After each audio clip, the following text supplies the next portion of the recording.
concrete about their DRR and climate action, and there will be a response from the adult from the government in that section in the SM Mall Music Art Center, 16/10/45 to 12. Thank you, Thank you. Tatisan. Thank you. Thank you. Excellent. Thank you. Akmal.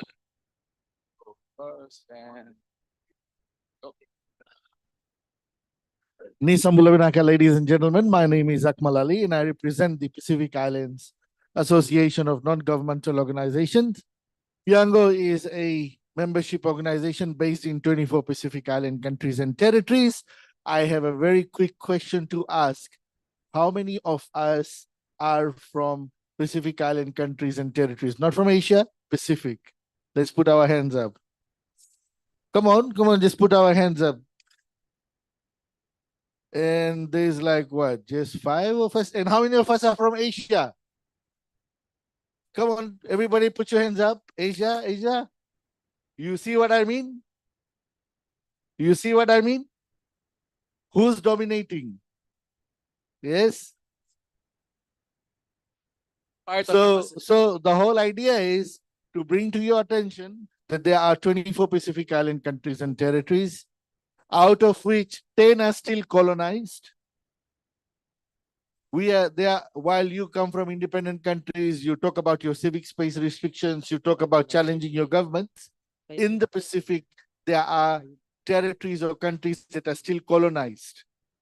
So, you can talk about inclusivity, we can talk about, every sector, but then there are groups of people who are really, just overshadowed.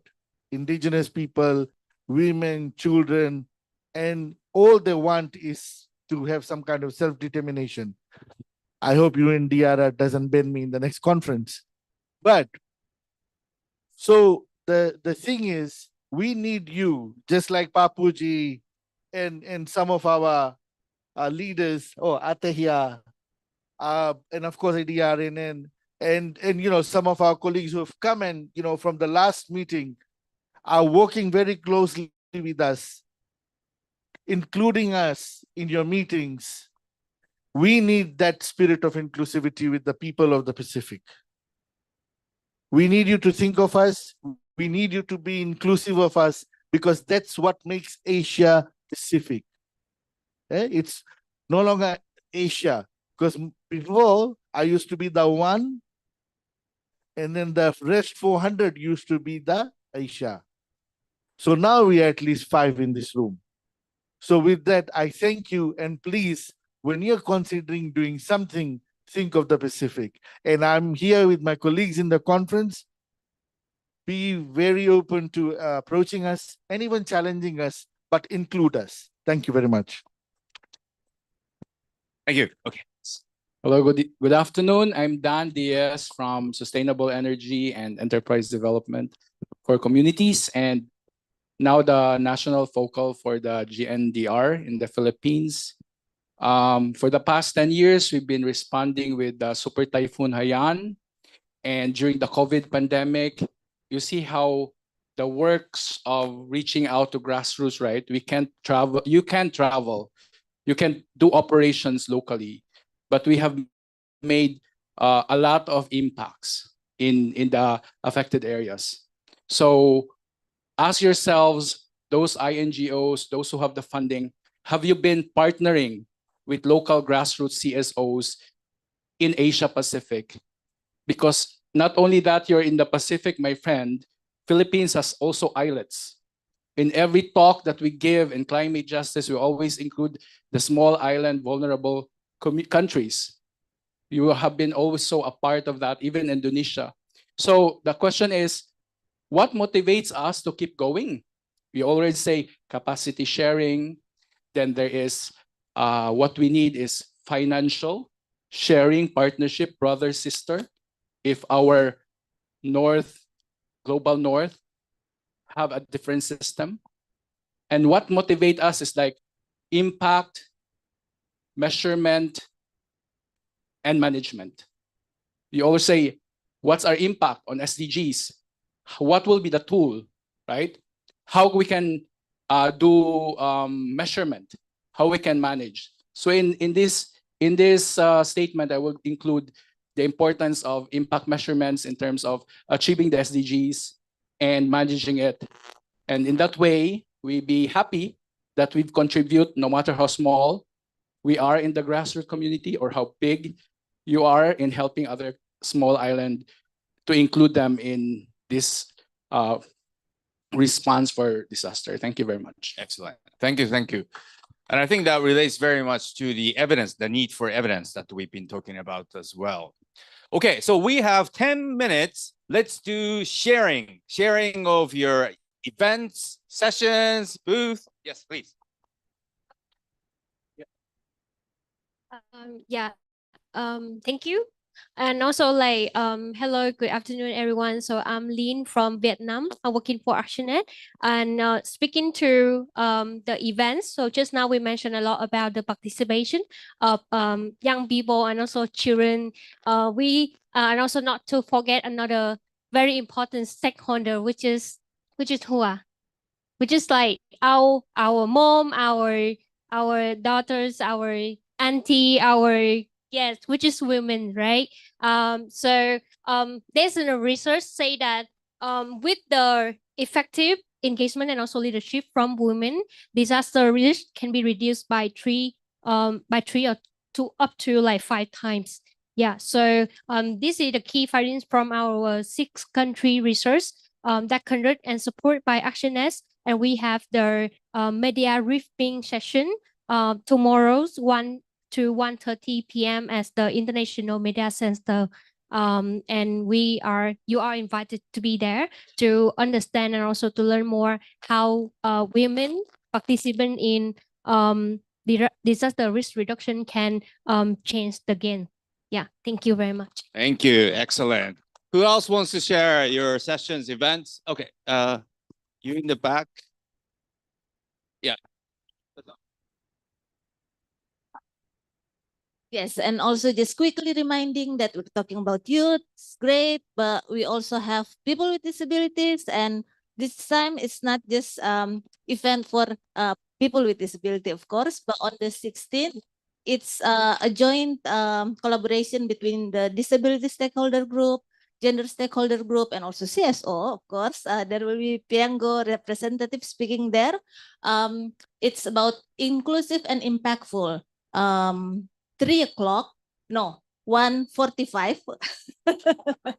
I know. Just remember, the title is Inclusive and Impactful. We're going to be talking about early warning system and also anticipatory action and Sendai Gap and how we can bring them all together to deliver inclusive approaches in DRR. Thank you, Takeshi. Excellent. Thank you. Thank you. Janice? Okay, everyone, I'm going to reinforce because our session will be lunchtime. And we promise on Thursday, if you attend this session on building climate resilience in Asia Pacific, it's organized the first and only session that is led by the Pacific, Piango. And this is the first session with Asian Development Bank, CSOs and Asian Development, private sector and the civil society. So please come, we promise you have great lineup of speakers and we will have lots of other games. Yeah, but the content will be great. So please come on Thursday. See you. We'll all be there. Yes. Panda-san. So in this room, the last session, thanks to UNDRR for Children and Youth Stakeholder Group, they give the last session, 5:30 to 6:30.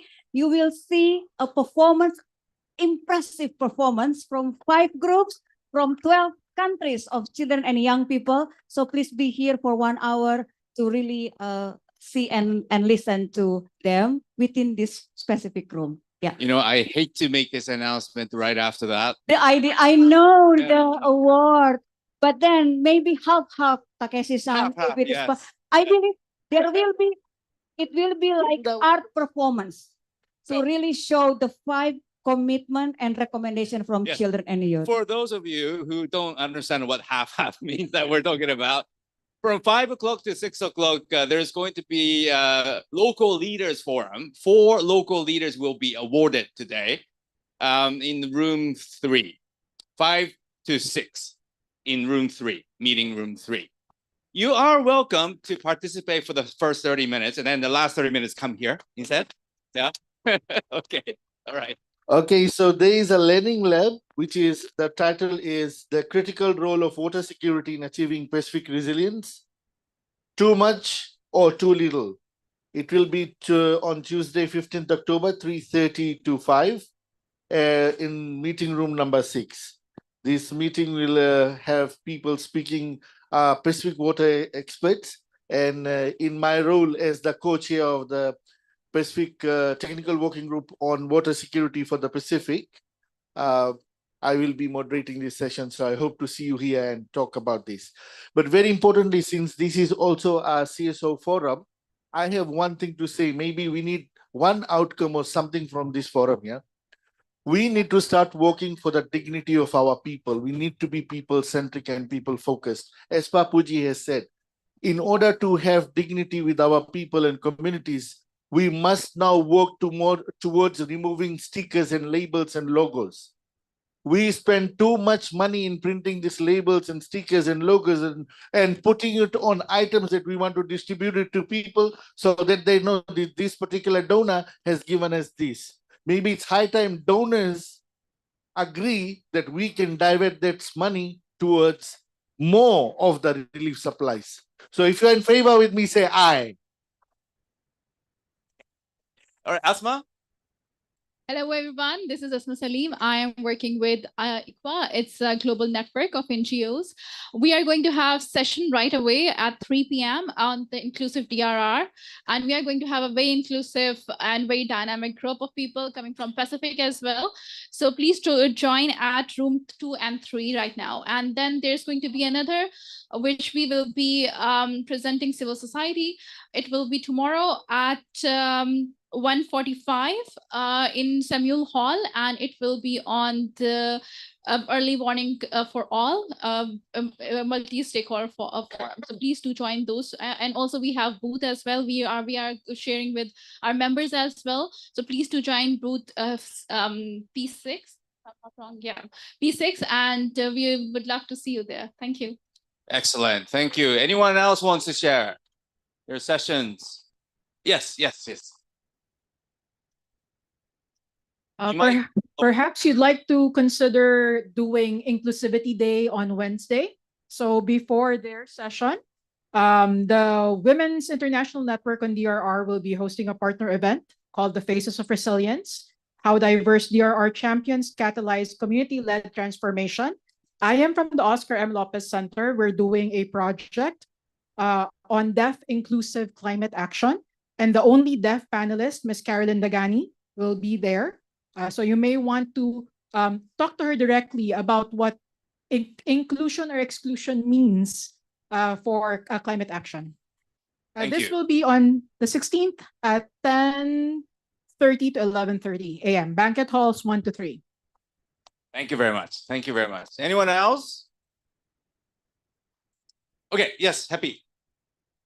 Yes, GNDR is organizing Voices from the Ground on early warning, early actions, how to achieve gender responsive, thank you, and inclusive universal coverage. We will have speakers from youth representative, yes, and also from persons with disability and women grassroots leaders, and also from IFRC and also from the CSO. So please be there tomorrow at, oh no, I forgot the time now. Yeah, it will be tomorrow from okay, I'll just post it in the CSO group. Yeah, so please do come. Thank you. Fuji-san, yes. About 70 minutes from now, the Deputy Minister for Disaster Management will be speaking with international NGO and unpacking the meaning and the intent of sustainable resilience at the forum at 4 o'clock. A great talk, very substantive, very important. Be there or else. Okay, thank you. Yes, please. Yes, thank you. My name is Sarah. I'm with the Platform on Disaster Displacement, and we heard before about IDPs and the needs of migrants and displaced persons. So join us on Thursday for the Learning Lab. It's at 1:30, that much I remember, 1:30 on Thursday. And we're merging in the Learning Lab about science and technology, so you can disaster-proof your homes and your houses, but also for local level municipalities to get ready for disaster displacement. So when resilient housing is not enough and displacement happens, you can learn with us how to prepare on Thursday, 1:30. Thank you. Excellent. Thank you very much. So for those of yes, please. Yeah, good afternoon.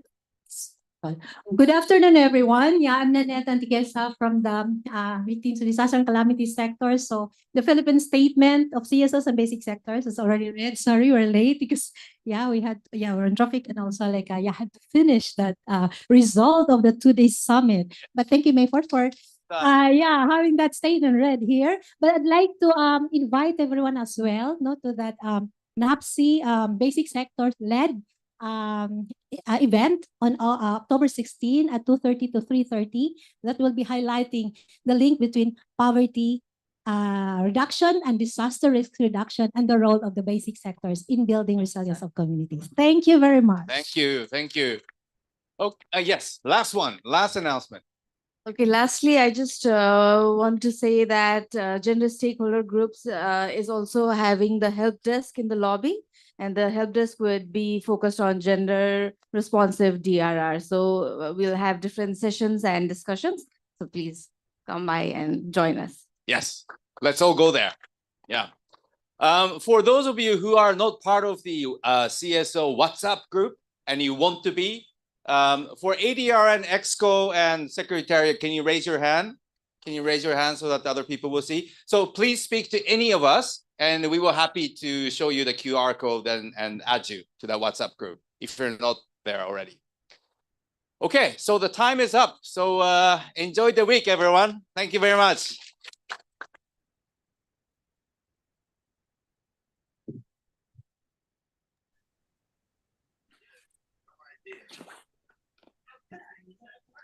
Hello.